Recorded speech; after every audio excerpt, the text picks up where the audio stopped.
Təhsildə və Tələbə Həmkarlar İttifaqı hərəkatında fəal iştirak edən 308 tələbəyə adlı təqaüd təqdim edilib.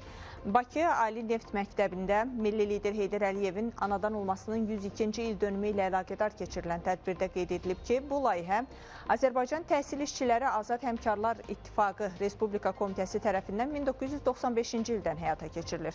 Əvvəlki illərdə hər semestrdə 65 tələbəyə təqdim olunurdusa, artıq 2024-2025-ci tədris ilində bu rəqəm əvvəlcə 100, daha sonra isə 308 tələbəyə çatdırılıb. İndiyədək 3179 tələbə bu təqaüdə layiq görülüb.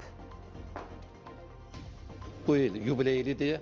Bu il 30 ildir ki, bizim Respublika Komitəsi ali məktəblərdə təhsil alan tələbələrimizə, daha yaxşı, əla qiymətlər oxuyan və fəal tələbələrimizə bu təqaüdü təhsil edir.